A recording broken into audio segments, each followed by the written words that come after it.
avec le problème, finis avec les ennemis. Ensuite, tu auras du miel. Après avoir tué les lions de ta vie, c'est en ces moments-là, tu auras du miel. Tu ne peux pas avoir du miel avant d'avoir tué les lions de ta vie. Il faut d'abord tuer les lions. C'est après, tu auras du miel. C'est-à-dire, après, tu verras le résultat. Mais ce matin, on va partager quelque chose que Dieu m'a mis en cœur. Et ça va bénir quelqu'un ce matin. C'est lui qui a la promesse, n'abandonne jamais. Amen. Alléluia. Amen. C'est lui qui a la promesse, n'abandonne jamais. C'est lui qui a la promesse, n'abandonne jamais. Vous savez, il y a beaucoup des enfants de Dieu. Ils abandonnent vite en oubliant qu'en lui, il y a la promesse.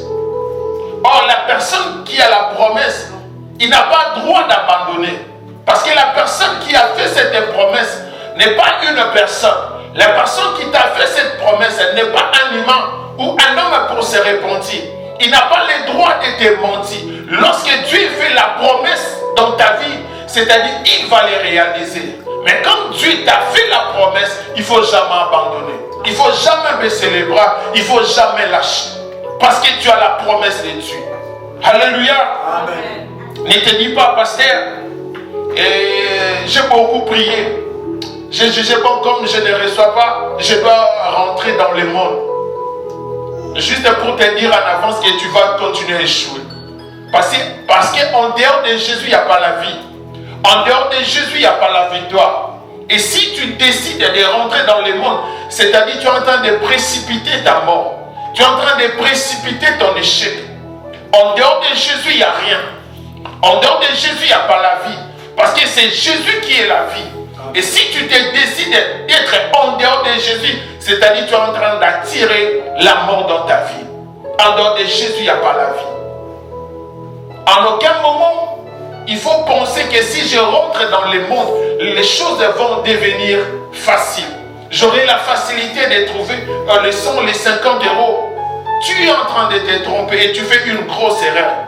Parce que là, des choses vont encore s'empirer de plus en plus. Alléluia. Il ne faut jamais dire qu'écoute, pasteur, j'ai trop prié. Écoute, tu as la promesse de Dieu.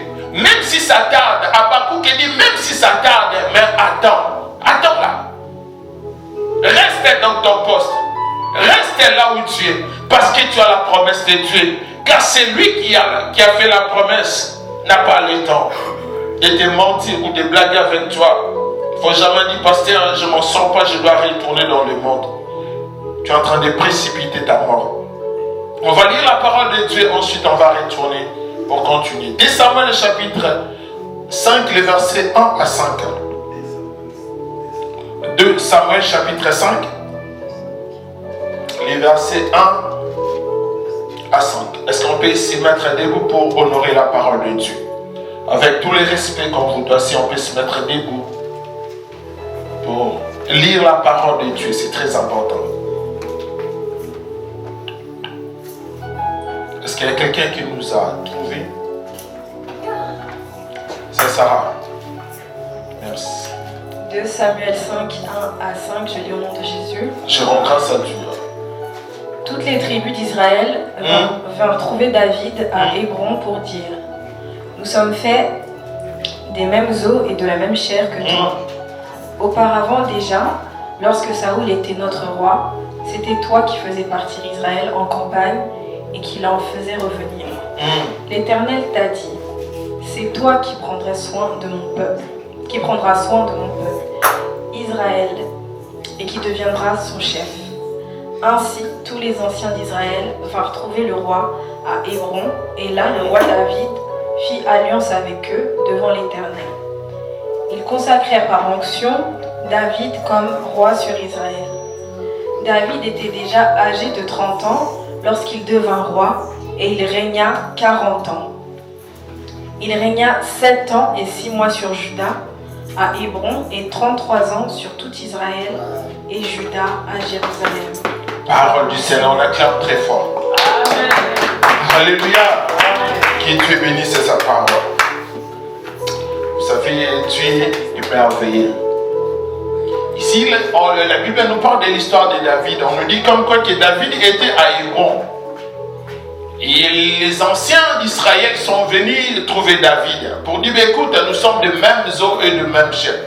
Ils ont commencé à rappeler à David, écoute, pendant que Saoul était roi, c'est toi qui conduisais l'Israël et tu ramenais, c'est-à-dire, pendant que Saoul était roi, toi tu étais déjà à la tête de troupes pour conduire l'armée, pour affronter l'ennemi. Toi tu avais déjà cette capacité-là. Mais David ne reste pas Hébron. Viens maintenant, tu vas devenir roi sur tout Israël. Et David accepta et il deviendra roi. Et on nous dit clairement ici que David régnait déjà à Hébron, mais seulement sur Juda. Alléluia. Amen. Vous savez, l'Israël, nous tous on connaît, c'était composé de 12 tribus. Mais ici, on nous dit que David, il régnait déjà sur Hébron, mais juste sur un seul tribu. Et pourtant, tous les autres tribus, David ne régnait pas. Mais ils ont dit à David, écoute, maintenant tu seras roi sur tout Israël. Viens, tu vas maintenant régner parce que tu avais déjà cette chose-là. Alléluia. Ils ont dit pendant que David était dans un moment compliqué. Mais pour bien comprendre, vous savez, si on lit très bien l'histoire à partir de 1 Samuel, Dieu un jour avait dit à son prophète Samuel, parce que Samuel plairait Saoul, parce que Dieu avait rejeté Saoul. Et l'Éternel dira à son prophète Samuel, il dit, jusqu'à quand tu vas continuer à plairer Saoul? Parce que moi, l'Éternel, je l'ai déjà rejeté. Ça ne sert plus à rien de continuer à plairer Saoul parce que je l'ai déjà rejeté. Et j'ai choisi quelqu'un qui va les remplacer. Il dit à son serviteur, écoute, tu vas remplir ta corne d'huile et tu vas aller chez Isaïe. Et j'ai choisi quelqu'un chez cet homme, c'est lui qui va remplacer Saoul sur son trône. Il dit, va là-bas, il y a quelqu'un que moi j'ai choisi. Et cet enfant-là va remplacer Saoul, toi ne pleure plus. Et son serviteur, il a obéi. Il est allé chez Isaïe.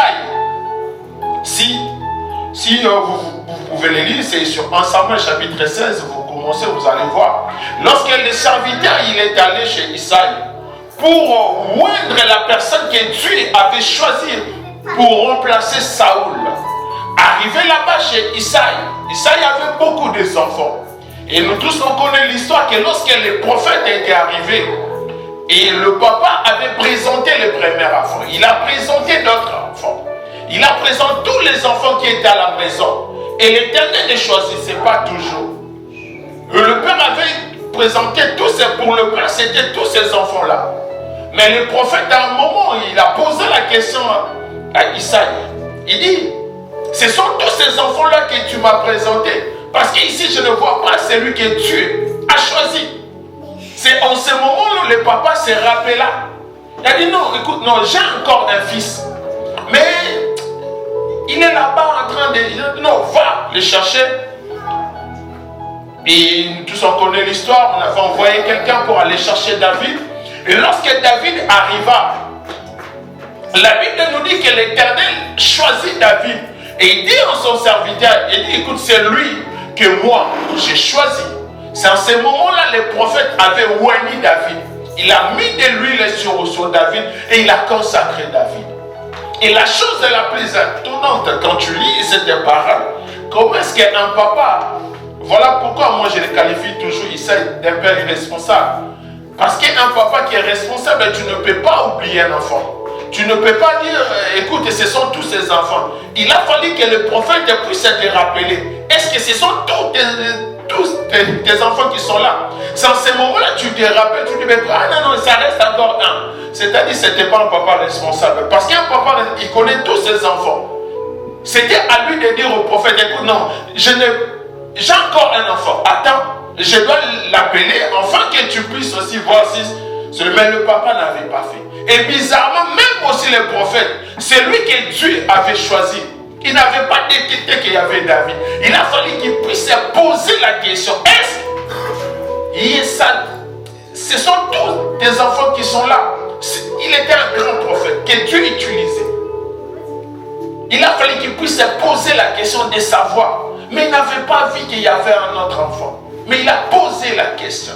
Laisse-moi te dire ce matin, tel que tu es là, voilà pourquoi je dis, tu as la promesse de Dieu. Le monde peut t'oublier. Même tes proches peuvent t'oublier. Même ta famille peut t'oublier. Mais il y a quelqu'un qui ne va jamais t'oublier. C'est Jésus-Christ de Nazareth. Alléluia. Parce que c'est lui qui a fait la promesse dans ta vie. Il ne va jamais t'oublier.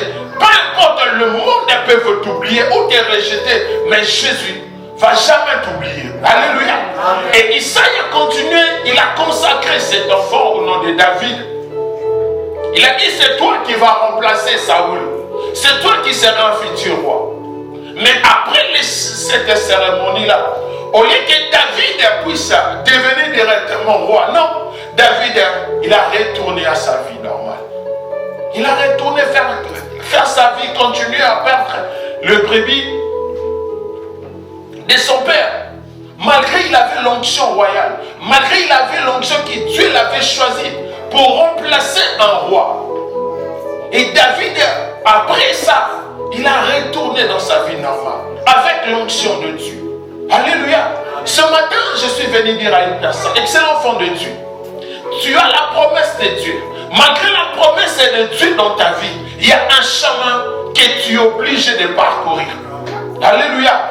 Malgré ce que Dieu a dit dans ta vie, ce n'est même pas du jour au lendemain que ça doit se réaliser. Dieu va permettre que tu puisses passer parfois des chemins inexplicables que toi-même tu ne seras pas en mesure d'expliquer cela. Alléluia. Malgré la promesse de Dieu, mais Dieu te fera passer par des chemins parfois compliqués. Par des chemins parfois toi-même tu peux poser tant de questions. Est-ce que réellement ce qu'on m'avait dit c'est vrai? Est-ce que réellement la parole de Dieu qui est prêchée, c'est vraiment une vérité? Parce que ce que je suis en train de vivre, ce n'est pas ça ce qu'on avait prophétisé pour moi. Ce n'est pas ça ce que le pasteur a dit sur moi. Parce que ce que je suis en train de vivre, si réellement j'avais la promesse de Dieu, si réellement j'avais quelque chose que Dieu a mis en moi, je n'allais pas subir cette chose-là. Je n'allais pas subir cette humiliation-là. Je n'allais pas subir ce rejet-là. Certes, enfant de Dieu, c'est un chemin que Dieu est en train de te faire passer. C'est un parcours que Dieu est en train de te tailler. Parce que Dieu veut te donner la forme qu'il faut. Tu ne peux pas devenir directement roi sans autant affronter Goliath dans ta vie. Il y a des Goliaths que tu dois terrasser dans ta vie. Il y a des lions que toi tu dois terrasser. Il y a des ours que toi tu dois terrasser. Tu ne peux pas devenir directement roi sans pourtant avoir un CV. Alléluia. Il faut avoir un CV costaud. Lorsque les gens qui vont venir tout autour de toi, ils vont se rendre compte que non, celle-là, elle a passé par là. C'est une femme battante. Tu ne peux pas jouer à cette fille. Tu ne peux pas jouer à cette femme. Parce que les choses qu'elle a pu traverser, ce n'est pas n'importe qui. Alléluia. Et ces choses-là vont faire en sorte que tu puisses avoir du respect par rapport aux gens qui vont venir après toi. Alléluia. Ce n'est pas pour rien. Alléluia. Amen. Certes, tu peux subir des rejets aujourd'hui. Il ne faut jamais imaginer que Dieu t'a rejeté. Le rejet peut exister, peut venir dans ta vie. Le rejet va arriver dans ta vie. Ça va arriver. Mais cela ne va jamais, en aucun jamais, enlever la promesse de Dieu dans ta vie. Cela ne va jamais enlever ce que Dieu a dit dans ta vie. Ça ne va jamais l'enlever. Peu importe les rejets, ça ne va jamais enlever la promesse de Dieu dans ta vie. Alléluia. Cet enfant, cet homme au nom de David, la Bible nous dit que c'était Dieu qui avait dit à son serviteur, je choisis quelqu'un pour remplacer.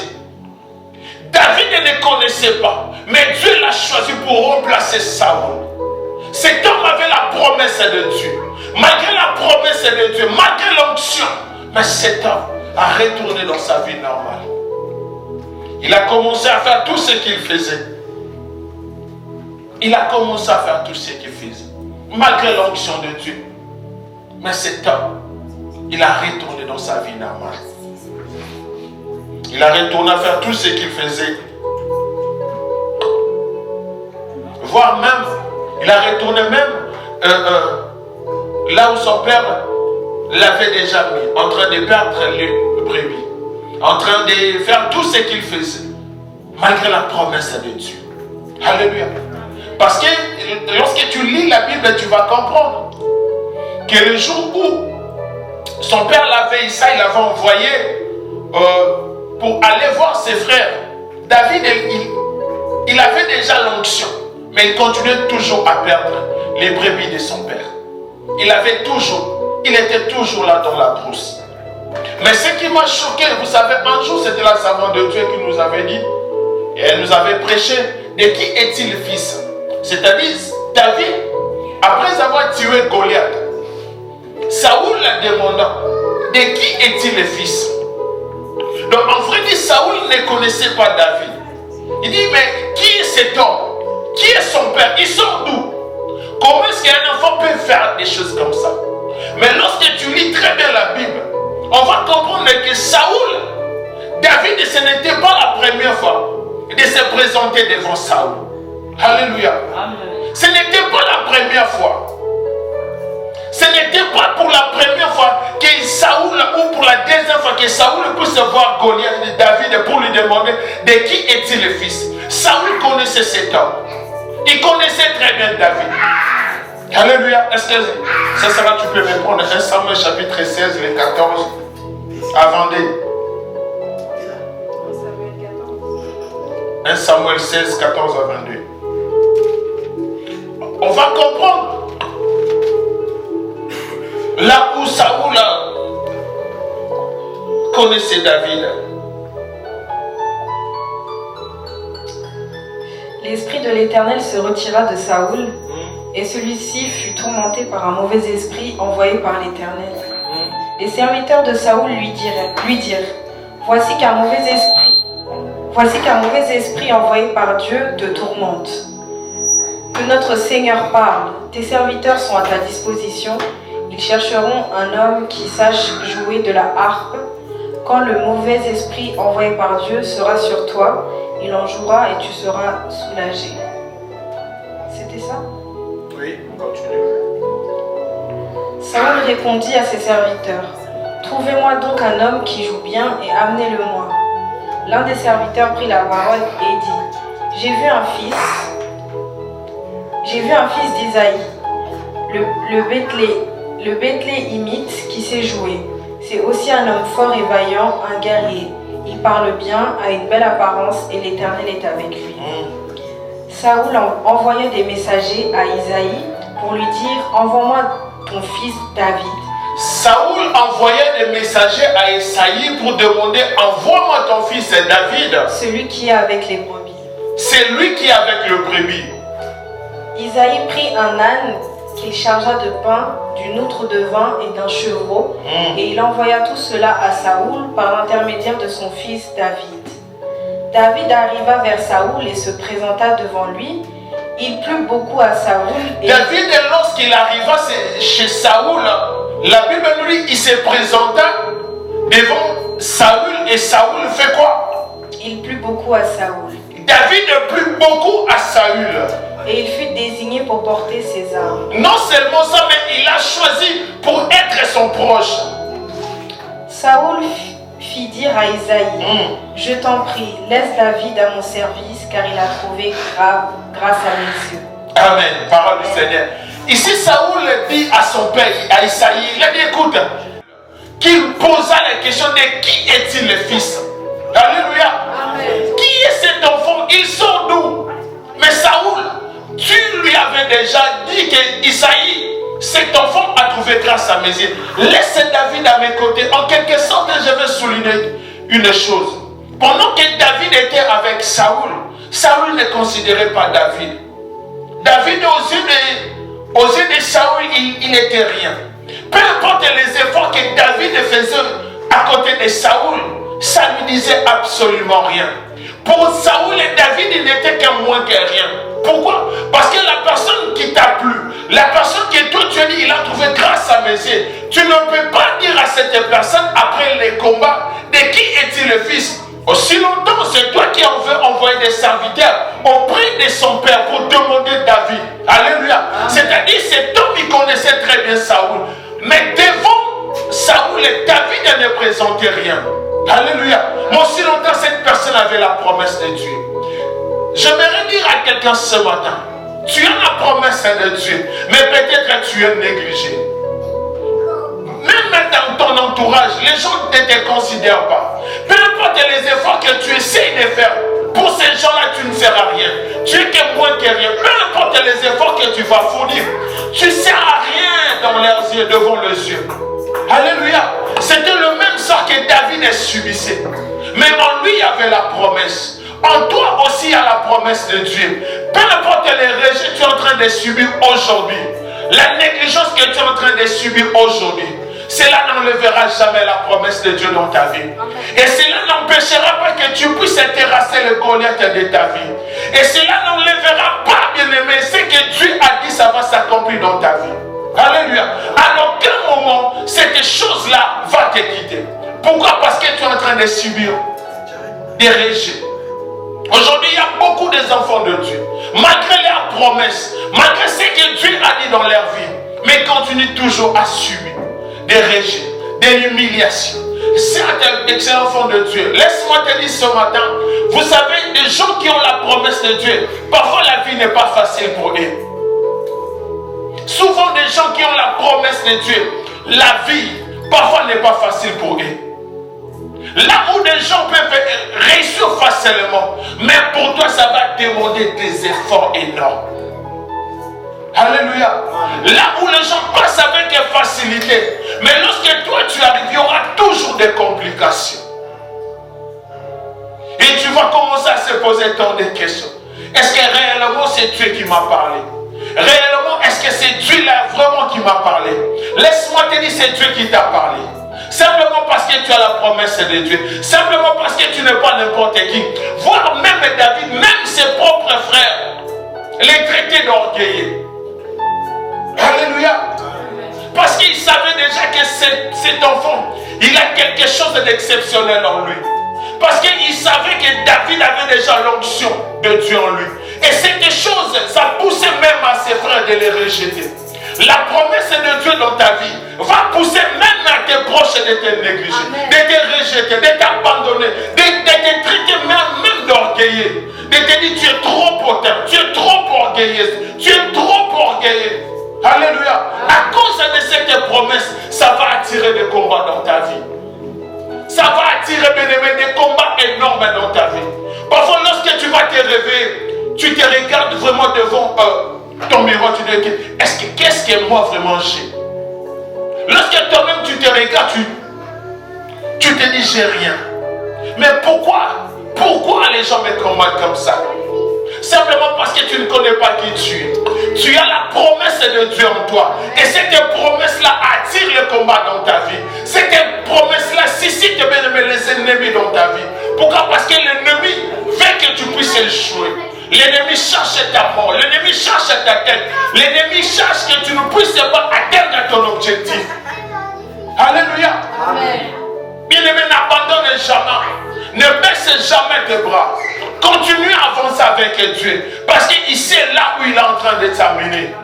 Il sait là où il est en train de te conduire. Il ne faut jamais baisser le bras. Malgré les rejets d'aujourd'hui, malgré les humiliations d'aujourd'hui, malgré bien aimé, tout ce que les gens peuvent dire sur toi, il ne faut jamais bien aimé abandonner. Il ne faut jamais, à aucun moment il faut abandonner. Tu as la promesse de Dieu. Et Dieu avait dit, c'est toi qui vas remplacer. C'est toi, bien aimé.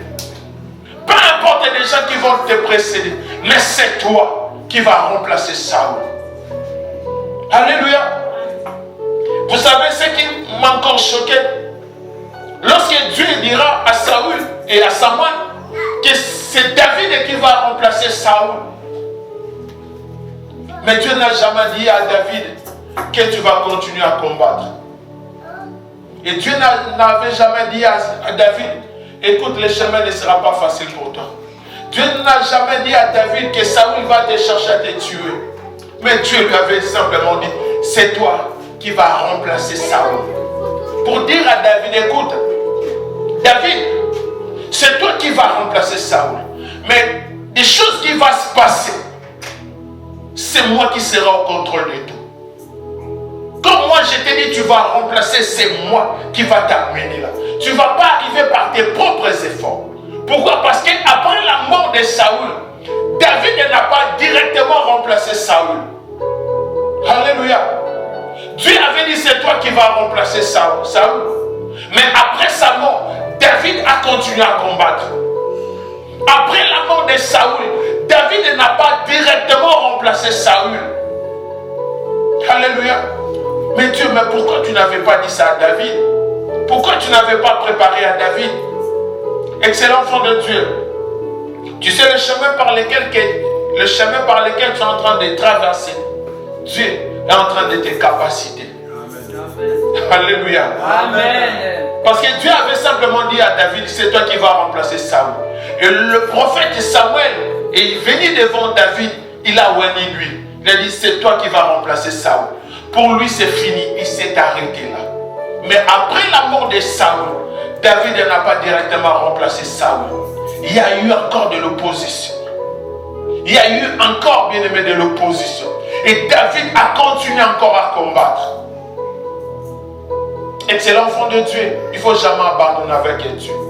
Et celui qui t'a fait la promesse n'a pas intérêt à te mentir. Si Dieu te ment aujourd'hui, je te dis, et je le répète, Dieu, qu'est-ce qu'il va gagner si Dieu aujourd'hui te ment? Qu'est-ce que Dieu va gagner? Alléluia. Amen. Si Dieu te ment, qu'est-ce que Dieu va gagner? Quand tu as la promesse de Dieu, attache-toi à Dieu. Accroche-toi à Dieu. Peu importe les vents qui peuvent s'élever dans ta vie, il ne faut jamais abandonner. Vous savez, un jour, Jésus-Christ dira à ses disciples, traversons de l'autre bord. À aucun moment, Jésus avait dit à ses disciples, on va rencontrer du tempête, on va rencontrer de l'opposition lorsqu'on va traverser. Il n'a jamais dit ça. Mais lorsque les vents s'éleva, pendant qu'il traversait, Jésus était là pour calmer la tempête. Alléluia. Amen. Sache-le, bien-aimé, comme tu es avec Dieu, comme il t'a dit, tu vas arriver là où il est en train de t'amener.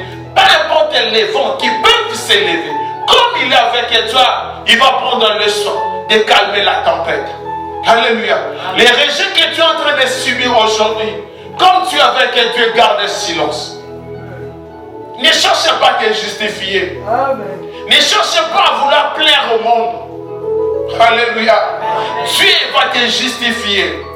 Un jour, ils vont venir devant toi pour demander pardon. Un jour, ils vont dire, écoute, on parlait des choses qu'on ne maîtrisait pas. On était emporté par la colère. On était emporté par cette envie-là de te nuire. Mais pardonne-nous. Si aujourd'hui tu cherches, bien-aimé, à essayer de te défendre, tu ne vas jamais arriver. Parce que ces gens-là, ils sont animés tellement de la colère, ils cherchent que tu puisses tomber.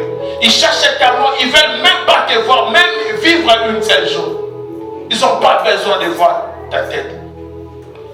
Tu n'as pas le temps d'aller te justifier. Accroche-toi à Jésus. Accroche-toi à la personne qui t'a fait la promesse. Accroche-toi à la personne bien-aimée qui va te fortifier. Voilà pourquoi la Bible nous dit que celui qui demeure sous l'abri du Très-Haut repose à l'ombre du Tout-Puissant. Alléluia. Lorsque tu es avec Jésus, tu es sous son ombre. Peu importe les flèches de l'ennemi, ça ne va jamais t'atteindre. Peu importe ce que les gens sont en train de chercher pour te faire bien-aimer, ça ne va jamais arriver dans ta vie. Pourquoi?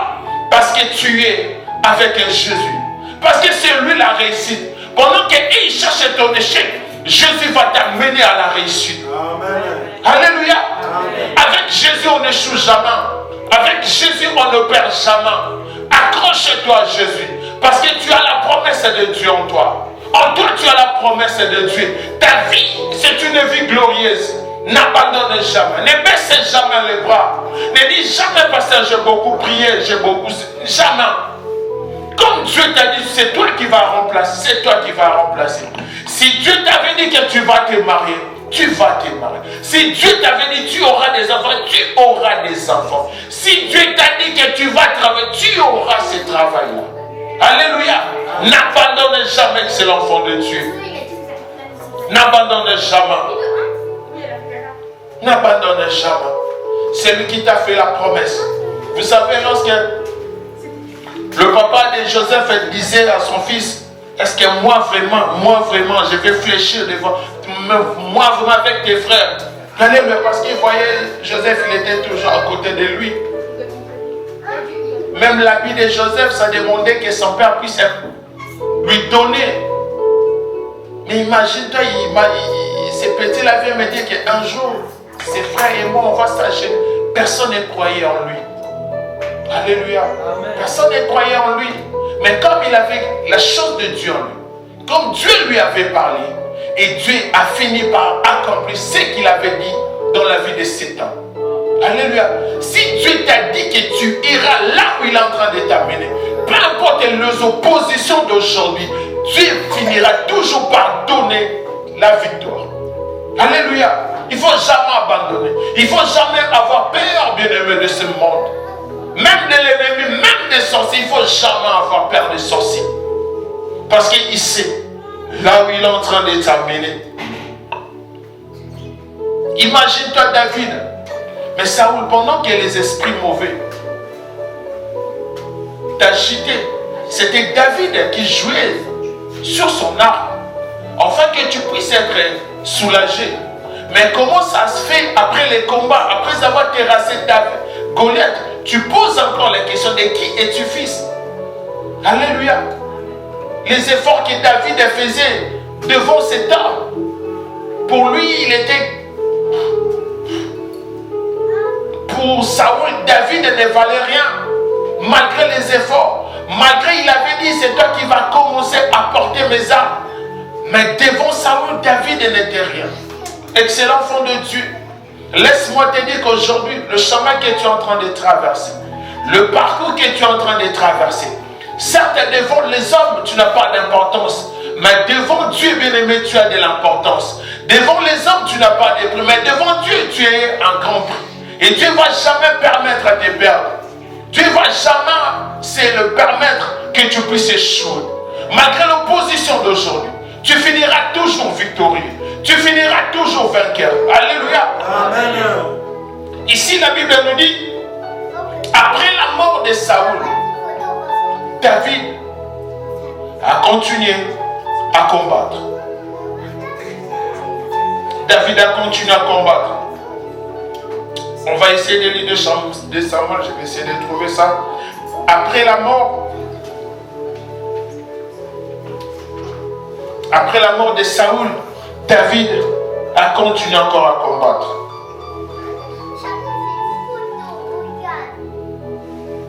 David a continué encore à combattre.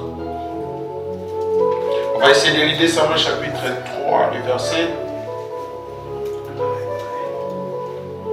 Si je réussis à trouver ça, je vais en 2 Samuel chapitre 3, le verset. 2 Samuel chapitre 3, le verset dont j'ai lu au nom de. La guerre dura longtemps entre la maison de Saül et la maison de David. David devenait de plus en plus fort et la maison de Saül allait en s'affaiblissant. Non, ce n'est pas ça. Parce qu'après la mort de Saül, Abner, le roi des armées, celui qui était chef d'armée de Saül, et cet homme, il a pris le fils de Saül. Il a dit, écoute, ton père n'est plus en vie. Maintenant, c'est toi qui vas remplacer ton père. Il a pris le fils de Saül.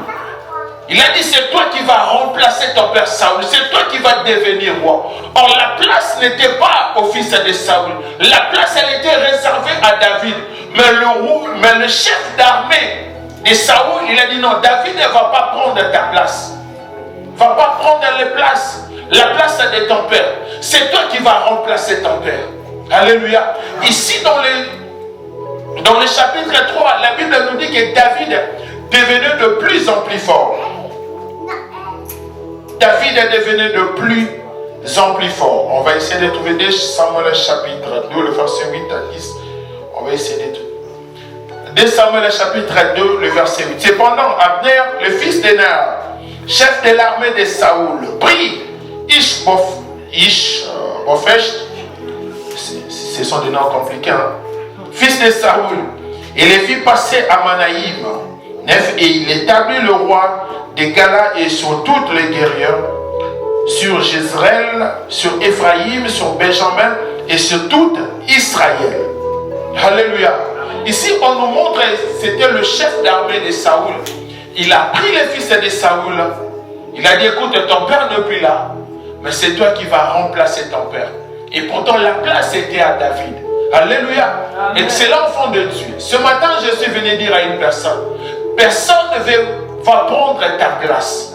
Peu importe ce que l'ennemi est en train de comploter, peu importe ce que tes ennemis sont en train de faire pour te faire échouer, pour qu'une autre personne puisse prendre ta place, laisse-moi te dire, cela ne va jamais marcher au nom de Jésus. Amen. Pourquoi? Parce que la place, elle est réservée à toi. Dieu avait dit à David, c'est toi qui vas remplacer Saoul.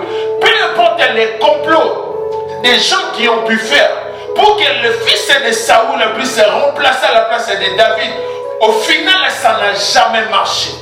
Alléluia. Ça n'a jamais marché. Pourquoi? Parce que la place de cette royauté était réservée à David. Voilà pourquoi je te dis, Dieu n'a pas échoué à te choisir.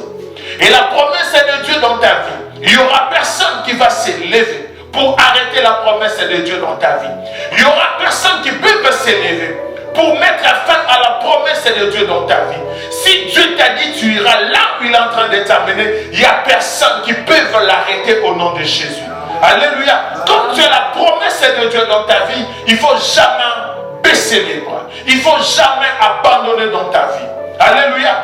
Parce que la promesse de Dieu va se réaliser dans ta vie. Alléluia.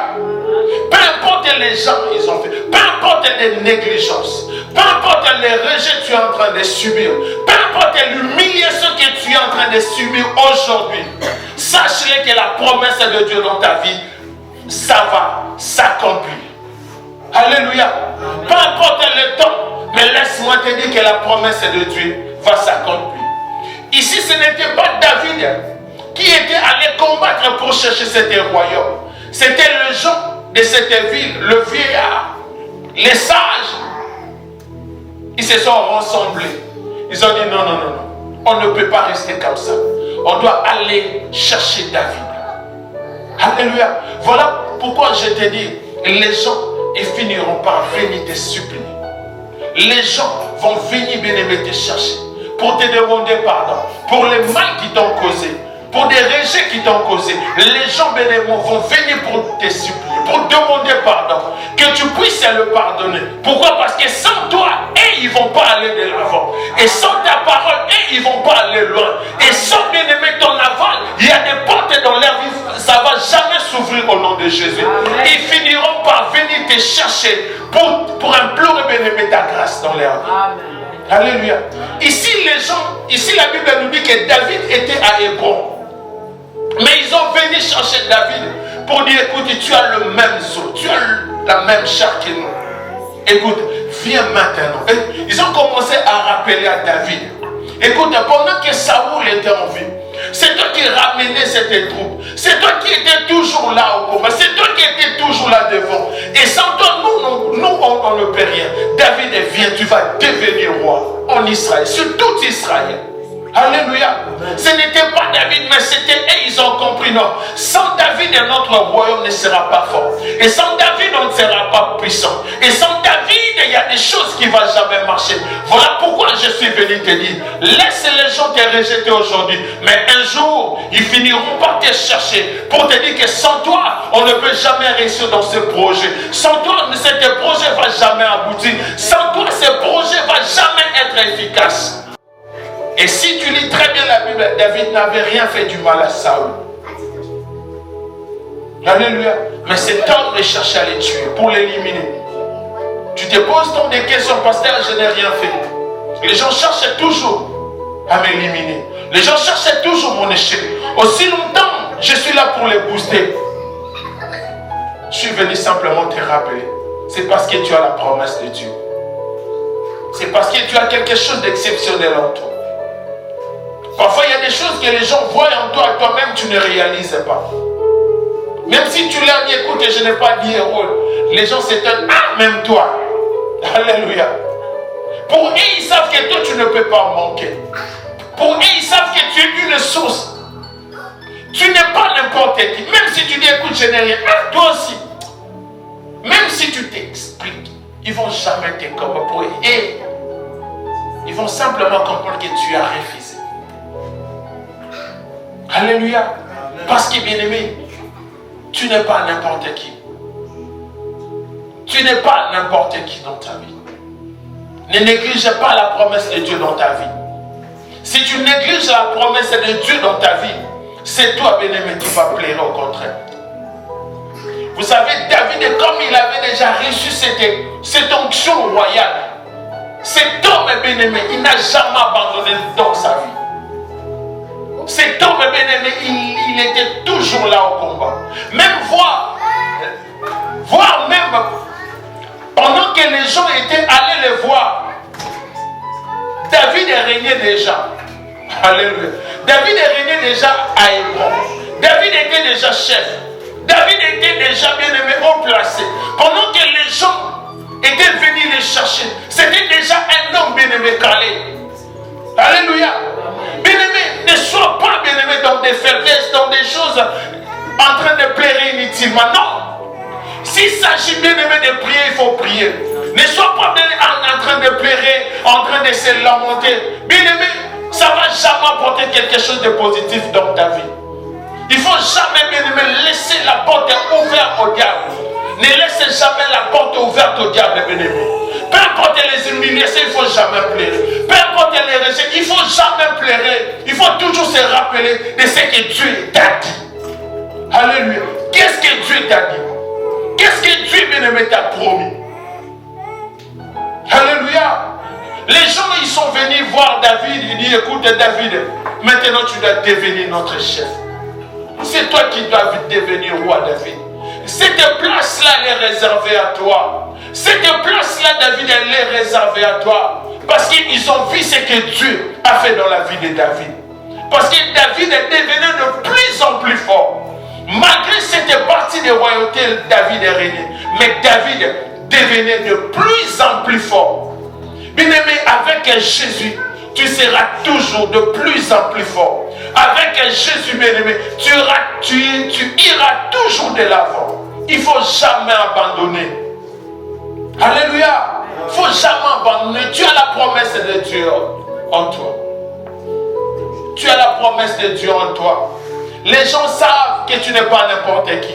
Même tes proches, même tes familles savent que tu n'es pas n'importe qui. Même si aujourd'hui on ne croit pas en toi, mais eux-mêmes, lorsqu'ils retournent dans leur demeure, ils savent que toi, tel que tu es là, tu n'es pas n'importe qui. Même devant les gens, ils vont les nier. Mais lorsqu'ils vont rester seuls, ils vont dire non, celle-là, elle n'est pas n'importe qui.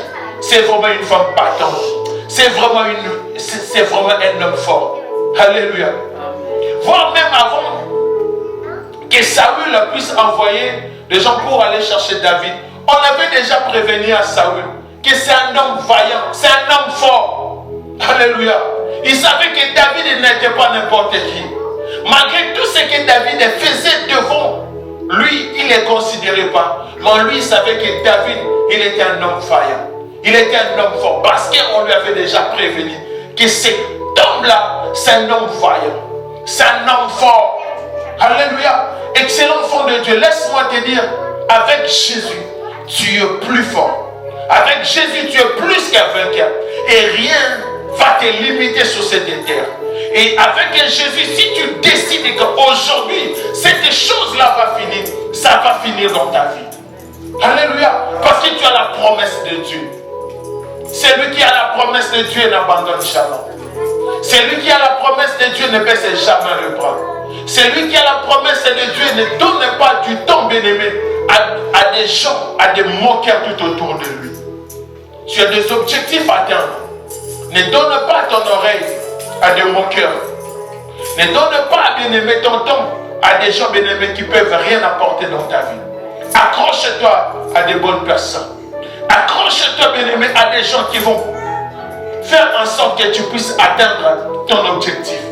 Parce que tu as la promesse de Dieu. N'abandonne jamais. Malgré qu'aujourd'hui c'est dur, Mais demain, bien-aimé, tu vas témoigner la gloire de Dieu. Amen. Malgré qu'aujourd'hui ce n'est pas facile, mais demain tu témoigneras la gloire de Dieu dans ta vie. Parce que c'est lui qui a fait la promesse, ne mange jamais. Parce qu'il n'est pas un homme pour mentir, ni un fils de l'homme pour se repentir. Parole du Seigneur, on acclame très fort pour la parole de Dieu. On va se mettre debout. On va rendre grâce à Dieu. Tu vas prier là où tu es.